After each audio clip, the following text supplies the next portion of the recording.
وما قدر اللہ حق قدری، اور انہوں نے ہرگز قدر نہ کی اللہ کی جیسا کہ قدر کرنی چاہیے تھی۔ اس قالو، جب کہ انہوں نے کہا ما انزل اللہ علی بشر من شیء، جب کہ انہوں نے کہا کہ نہیں اتاری ہے اللہ نے کسی بھی انسان پر کوئی بھی چیز، کیٹیگوریکل ڈینائل۔ چونکہ یہ لوگ جو تھے مکے والے، یہ کتابوں سے واقف نہیں تھے،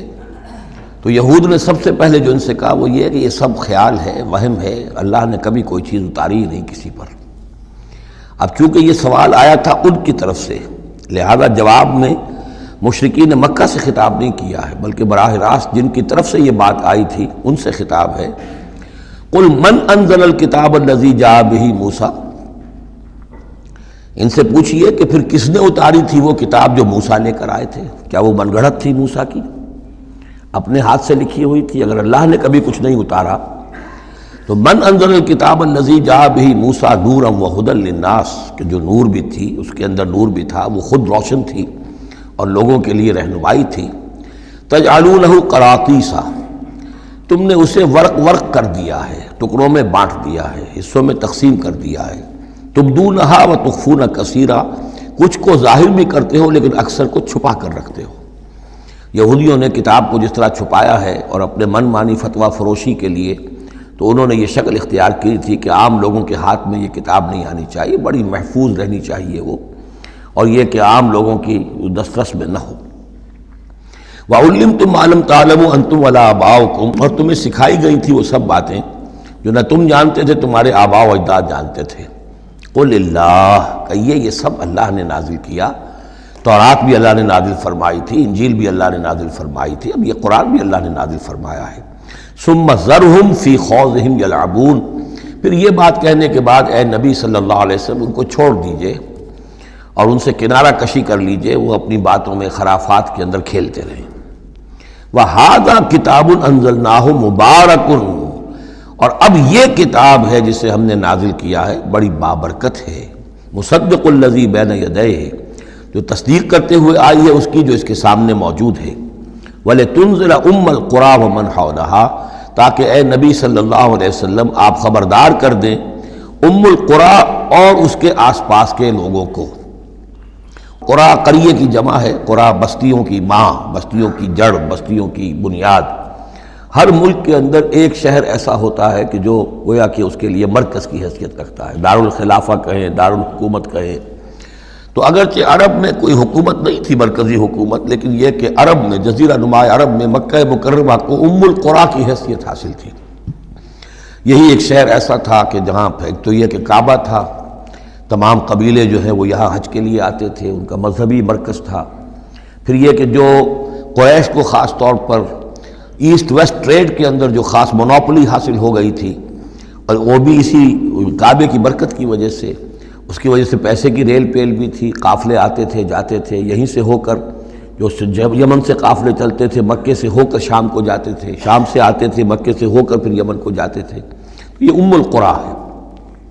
تو اے نبی ہم نے آپ کے پاس اب یہ کتاب نازل کی ہے جو مبارک ہے، تاکہ آپ ام القریٰ میں جو رہنے والے انہیں خبردار کریں، اور من حولہا، اور جو ان کے ارد گرد ہیں۔ اب یہ من حولہا کا معاملہ یہ ہے کہ اس کا تو دائرہ بڑھتا چلا جائے گا، اس لیے کہ ایک ماحول امیجیٹ ہے، ایک ذرا اور فاصلے پر ہے، ایک اور فاصلے پر ہے۔ اور ویسے یہ ہے کہ دنیا کا نقشہ اگر ہم دیکھیں کہ جو بھی پرانے بر اعظم تین تھے، ایشیا، یورپ اور افریقہ، باقی یہ کہ امریکہ بھی بہت دیر کے بعد جا کر جو دریافت ہوا ہے، آسٹریلیا اور انٹارکٹیکا جو ہیں، تو یہ اصل میں ناف معلوم ہوتی ہے ان تین بر اعظموں کی۔ تینوں بر اعظم جہاں پر جڑ رہے ہوتے ہیں، تقریباً یہ علاقہ ہے جسے ہم مڈل ایسٹ کہتے ہیں۔ یہ مڈل ایسٹ تو اس کے لیے مس نومر ہے، صحیح لفظ نہیں ہے، لیکن یہ ضرور ہے کہ یہ نقطہ اتصال ہے جہاں یورپ مل رہا ہے، ایشیا مل رہا ہے، افریقہ مل رہا ہے، اور اس جنکشن پر یہ جزیرہ نما عرب واقع ہے۔ لہٰذا یہ اس اعتبار سے پوری دنیا کے لیے بھی ایک مرکز کی حیثیت رکھتا ہے۔ تو من حولہا میں پھیلتے چلے جائیں گے تو پورا قرۂ ارضی بھی آ جائے گا۔ والذین یؤمنون بالآخرۃ یؤمنون بہ، اور وہ لوگ جو آخرت پر ایمان رکھتے ہیں، یعنی یہ کہ ان لوگوں میں سے بھی، مشرکین میں سے بھی، ایک تو وہ جو سرے سے منکر ہیں باس بعد الموت کے، لیکن جن کے ذہن میں کچھ بھی تصور ہے کہ نہیں ہے، اب یہ اٹھنا ہے، جواب دہی ہے، تو پھر یہ ہے کہ وہ اس پر ایمان لے آئیں گے۔ وہم علی صلاتہم یحافظون، اور وہ اپنی نمازوں کی حفاظت کرنے والے ہیں۔ اس میں اشارہ ہو رہا ہے کہ لوگ ایمان لے آئے ہیں، آخر مکے ہی میں سے تھے نا تمام صحابہ کرام مہاجرین۔ ومن اظلم ممن افترى علی اللہ کذبا، اس سے بڑھ کر ظالم کون ہوگا جس نے اللہ پر کوئی بات گھڑ کر منسوب کر دی، نمبر ایک۔ اور نمبر دو، او قال اوحی الی ولم یوحى الیہ شیء، اسی طرح اس شخص سے بڑھ کر ظالم کون ہوگا جو یہ کہے کہ مجھ پر وحی کی گئی ہے جبکہ اس پر کوئی وحی نہ کی گئی ہو۔ یعنی یہ دونوں باتیں برابر کے گناہ ہیں شناعت کے اعتبار سے، اللہ کی طرف کوئی شے منسوب کر دینا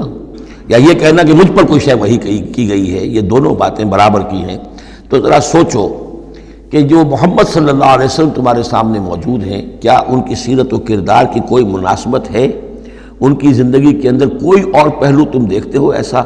کہ جو اتنے بڑے بڑے گناہوں کے ارتکاب کی بھی ان سے توقع رکھتے ہو؟ ومن قال سأنزل مثل ما انزل اللہ، ایک اور تیسری بات ہے جو یہ کہے کہ میں بھی اتار سکتا ہوں جیسا کہ اللہ نے اتارا ہے، حالانکہ اس کا جیسا کہ قرآن مجید میں بار بار چیلنج آیا ہے، لیکن یہ کہ اس کا مقابلہ کسی نے نہیں کیا، پھر بھی یہ کہ زبان میں یہ الفاظ کہہ دینے کی حد تک کسی نے بکواس کر دی ہوگی۔ وَلَوْ تَرَىٰ إِذِ الظَّالِمُونَ فِي غَمَرَاتِ الْمَوْتِ، اور کاش کہ تم دیکھ سکتے جبکہ یہ ظالم موت کی سختیوں میں ہوں گے، نزع کے عالم میں ہوں گے، وَالْمَلَائِكَةُ بَاسِطُو أَيْدِيهِمْ، اور فرشتے اپنے ہاتھ آگے بڑھا رہے ہوں گے، اخرجوا انفسکم، نکالو اپنی جانیں،